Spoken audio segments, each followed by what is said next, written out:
Hey besties, if you would like to see how I made my upgraded caramel sauce filling, stick around and don't go anywhere. I'll be sharing tips and tricks, okay, that would help you make it without any mistakes. So you have to watch this video till the end. And now let's get right into this video. This tastes so yummy, yummy, yummy. You don't want to miss this. Okay, so to start making the upgraded caramel sauce, you want to get a stainless steel pot that has heavy bottom, emphasis on heavy bottom. So if I was making half recipe, I would use maybe this pot, okay, but because I'm making double the recipe, I'm using this frying pan, okay, but it has a very thick bottom. You can see how thick the bottom is, so that's what you need, okay, because for this upgraded version we are not going to be adding water into the sugar. I already put on the gas, and all I'm going to do is to add the sugar, okay, into the pot. Okay, this is granulated sugar, and here is 400 grams of granulated sugar. We will not be adding water into it, but if you've not been making caramel sauce, or you've not had luck or success making caramel sauce, you can just decide to add water into this. So now our sugar is already cooking, and I'm going to be watching the sides until it starts to melt. Once I see that it has started melting, I'm going to use my silicone spatula to move it around. But if you are scared of, you know, caramelizing your sugar without water, I would advise, maybe you're a beginner or intermediate at making caramel sauce, I advise that you do half the water and then 2 parts of the sugar. So that means if you're doing half recipe, which is 200 grams of sugar, you use 100 grams of water to dissolve it and allow it cook till everything has dissolved, okay. But if you are doing full recipe like this and you are so scared, you can add water to yours and let it melt. But you can see, if I move it closer, you can see that it has started to melt, okay, because my pot was already hot before I poured in the sugar. So I would advise you to have 2 silicone spatulas, okay. So the first one is, you're going to use the first one to kind of move things around. It's not compulsory for you to actually move things around, but to make things easier and not allow your sugar caramelize before the time it's ready, okay. We want everything to melt evenly, so you just move things around. Make sure you are using your silicone spatula and try not to push up the sugar up, okay. Try not to allow it come up too much. Just remove the ones that have melted and add the sugar that has not melted to the pan, so that everything can start melting, okay. If you leave it untouched, it's not like it will not melt, but because of the quantity of sugar that we are melting in this pan, you don't want it to caramelize before all the sugar has dissolved, okay. And one thing about caramel sauce is that once it burns, okay, it becomes bitter.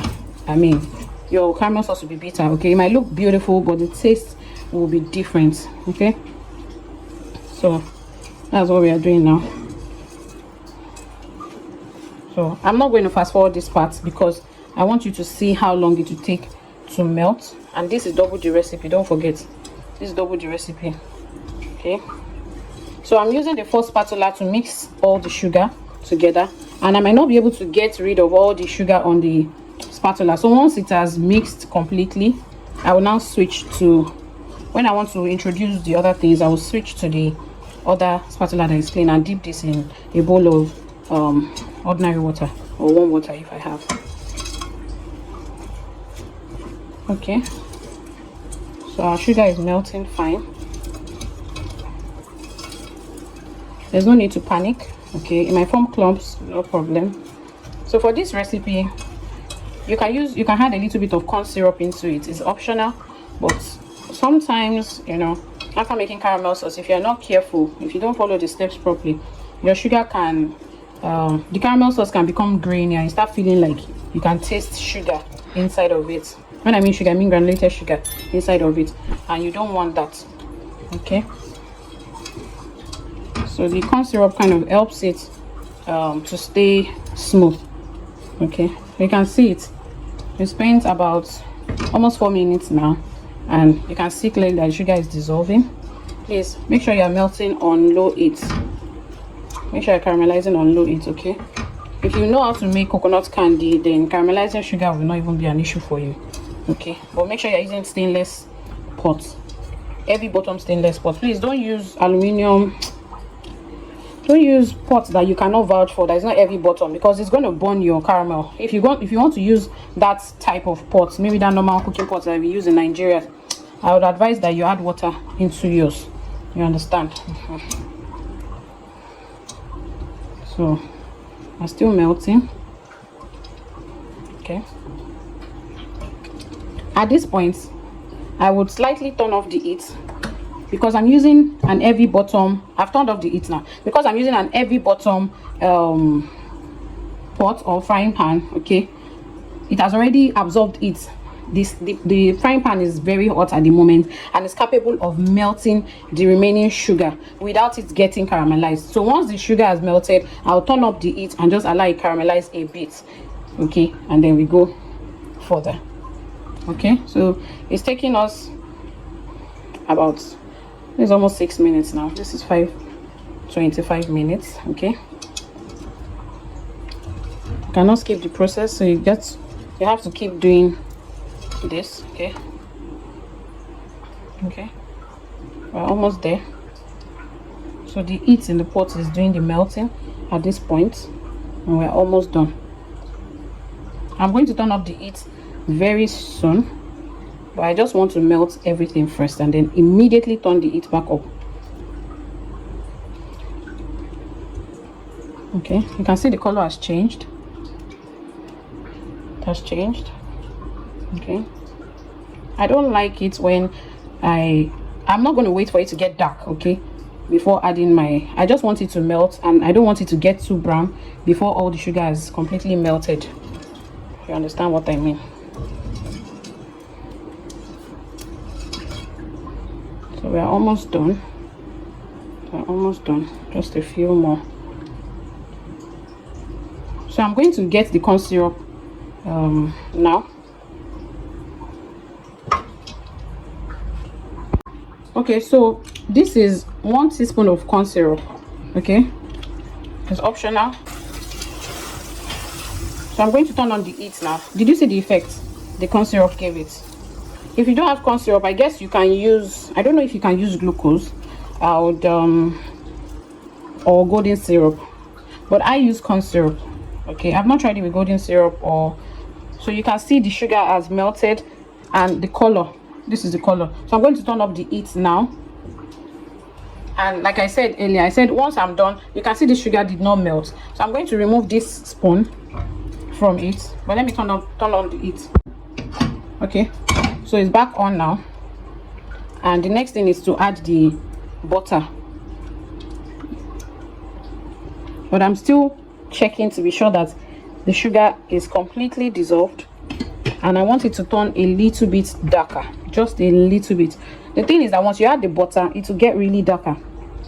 Okay, so you at this point just put an eye on it completely, because you don't want it to become too brown. Most times I remove it off the heat when I'm adding my butter, and then after adding in the butter, then whichever one I can add the milk first and then add the butter, whichever one. So okay, so I'm good with this color. Look at it, I'm good with this color now. Okay, I'm now going to go ahead and add in the milk and add in the butter at the same time. Okay, so we're going to be using condensed milk, and this is 400 grams of condensed milk, which I'm pouring into it now, and I'll stir. I forgot to take out that spoon. I need to add in the butter too. So I'm going to add in the butter. Don't worry, it looks as if it's not going to melt. It will melt. I'm going to take out this spoon. Okay,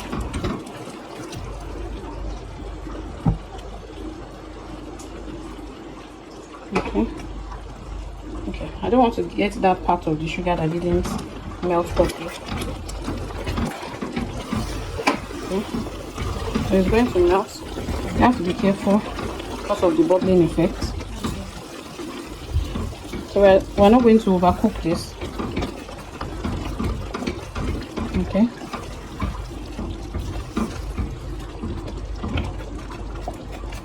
so it depends on the color you want your caramel sauce to have. That is optional. If you want your caramel sauce to be really dark, you just have to put an eye on it and allow it get caramelized darker before adding in your milk and your sugar. And the milk we are using here is condensed milk. Okay, so if you've seen my previous caramel sauce recipe on YouTube, you will notice that it's the same recipe. The only difference is that this one has condensed milk and the other one was evaporated milk. Okay, if you want to make the taste even better, use pure butter. Like, use butter, don't use butter blend, don't use margarine, use butter, and use a very good flavor, like use original vanilla flavor. Don't use imitations and co, just use good vanilla flavor. Okay, so now we're going to cook it, and you're going to pay attention to the texture when cooking. Trust me, this texture is perfect, and when you put it off, your caramel sauce will be thick with this texture. So it's just like you're going to stay for like a minute or two and you are good to go.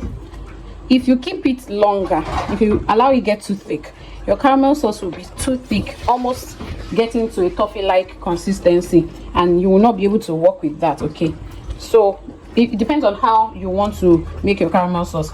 Do you want it runny? If you want it runny, once you stir it for a minute, turn it off. If you want it thicker, you can stir it for 2 minutes and turn it off. Okay, so now I have half teaspoon of salt, which I'm going to be adding, and immediately I turn off the heat, I'm going to add in the flavor.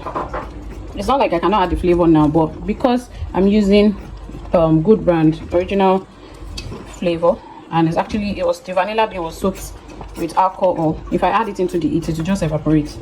Okay, so I'm good now. Our caramel sauce is ready. Trust me, the taste is absolutely yum yum yum yum yum all the way. This is very hot. You don't want this to splash on you.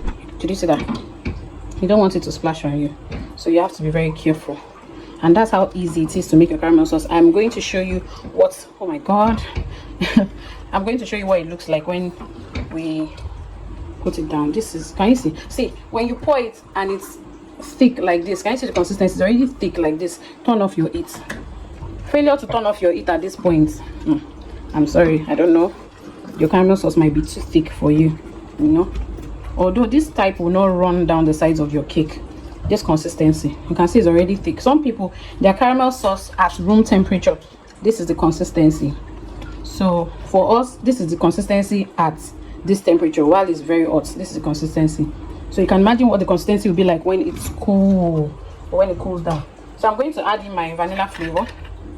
Okay, 1 teaspoon of vanilla flavor, 1 teaspoon, and then I'm just going to stir it in. You see that reaction? Add the alcohol in it, and then our caramel sauce is ready. I'm going to just place it in an open or a ventilated place and allow it cool completely. I give it about 2 hours to cool completely, sometimes 3 to 4 hours. I just give it time until it's completely cool. Then I would bottle it, put it inside my glass jars and then put it in my freezer. Okay, so when you keep it in your freezer, it can last you about, let's say, it can last you weeks. As long as your freezer is working perfectly, it can last you weeks. Okay, you can see the color of our caramel sauce and you can see the consistency while it's hot. I'm going to come back once it's cold to show you the consistency before I pour it. Okay, if you've not seen my previous caramel sauce recipe, you can check it out. Okay, this caramel sauce recipe is fail proof. It is very, very yummy. It's fail proof. Is like my best caramel sauce recipe. Okay, another thing you can do if you want to just take it a top notch is to, when it's completely cool, you melt your white chocolate, okay, and then you mix it in. When it's completely cool, this has to be completely cool, then you melt white chocolate and you now mix it into your caramel sauce. Okay, that's very good. Please don't leave your caramel sauce on the table for more than 3 days.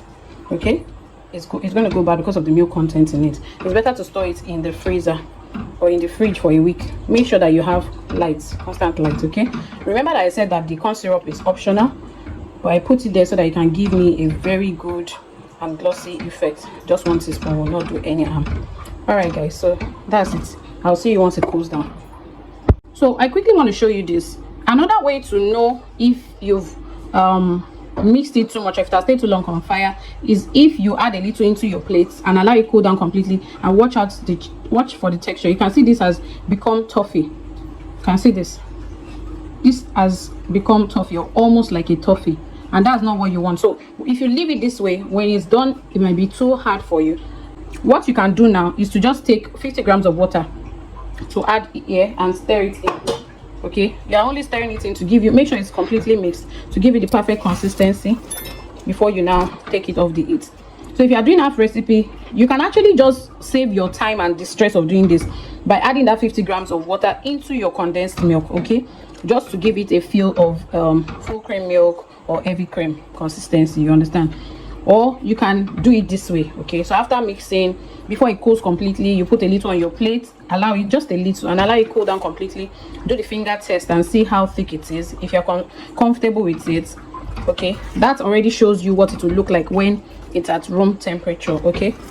So that was why I mentioned that it depends on how thick you want it to be. If you want to make toffee, all you need to do is cook it down a little bit longer than I did, and trust me, you make the best or the yummiest toffee. So now I'm done. I've mixed it completely, and I'm going to turn off the heat. I'm good with this now. Remember, I'm good with this. If I still want it slightly watery, all I need to do is to add a little more water. Remember that test. So I'm going to grab the plate again, okay? I'm teaching you how to make caramel sauce without any mistake. Oh, my caramel sauce is too thick, it's too watery, what do? You continue to mix on fire. When it's too thick, you add water to it and mix. Not milk, add water to it and mix it. That if you are using this one with condensed milk. But trust me, the taste is different. It's not too sugary because you added the salt to balance it out. I've turned off my heat now. I'm just waiting for this to cool completely and we're good to go, okay?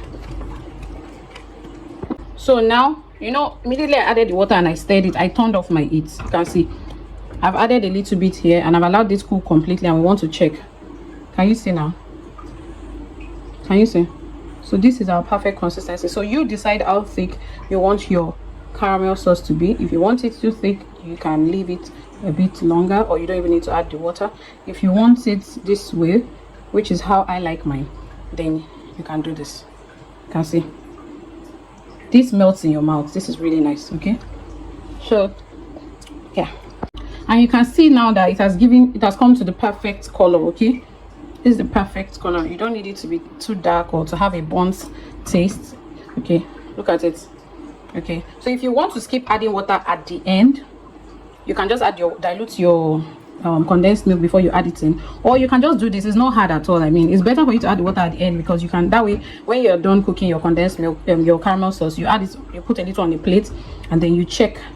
You can see when you drop it, you can see you check once it's completely cool if it's at the consistency that you want it to be, and if you have the right taste that you want, and trust me, you're good to go. All right, so now our caramel sauce is finally ready and it has cooled completely. Take a look at how glossy and how gooey and, you know, delicious it looks. You can imagine what it will look like after you've put it in the refrigerator, or if you kept it in your freezer. But some people might not like this consistency. It might be too thick for them to work with this. All you need to do is add hot water, maybe like 20-25 grams. Add it in bits like that, so you know when to stop. Once you add your hot water into your room temperature caramel sauce that is, very thick, it will give you a better consistency that you can use. And you can see me using it here on my cake. So before I put it in my bowls, what I did was to add 25 grams of hot boiling water, and I mixed it thoroughly, and it gave us this. So if you enjoyed watching, please like, comment, subscribe, share this video to any baker or anybody that you think it will be useful to, and I'll see you in my next video. I love you guys. Bye.